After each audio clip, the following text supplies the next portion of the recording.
from every nation tongue will shout too loud, but we as believers tuzishima, tuzabona iby'amaso yacu atigeze abona. Uwo munsi bizaba ari ibirori, njya ntekereza kuzabona Imana yanje yo, natekereza kuzabona umwami wanjye. Mbega ibirori, mbega ibyishimo kubona abo twabuze. Mbega ibirori, mbega ibyishimo.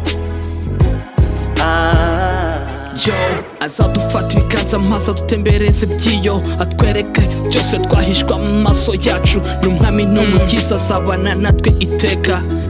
Yo, atubwira ati bana banjye burya mwari ntwari, muze mwicare mugubwe neza maze atwicaze ku meza maze dusangirire hamwe. Nk'abaraganwa be twese tuzaba turi amahoro. Bisa bizaba ari indamukanyo yabera, urukundo amahirwe bane natwe iteka, tuzaba twishimye turi kumwe n'abera.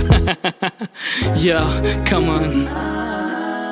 Uwo munsi uzaba ari uw'ibirori gusa yo, uwo munsi uzaba ari uw'ibirori gusa. Mwene data zirikana ibyo wigishijwe, kuko uwo munsi uzaba ari uw'ibirori gusa. Mwene data zirikana ibyo wigishijwe, kuko uwo munsi uzaba ari uw'ibirori gusa. Yo, ndebera nawe twicaye turi kunywa imivinyo, mbwira umwami wanjye burya ntibibyino, indamukanya ari uguhorana nta bya sanitayiza. Turi ku birori by'urudaca, guhana intera zibagirana, ahubwo tuzaba turi ku ntera imwe aho mu ijuru.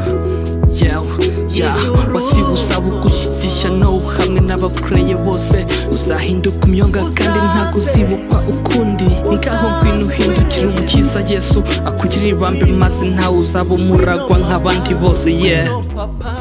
Uwo munsi uzaba ari uw'ibirori kubamesha ibishura byabo. Uwo munsi uzaba ari uw'ibirori gusa. Uzabona Imana iteka, uzaba wiyambuye umubiri upfa, wambara udapfa. Hozana umwami naganze.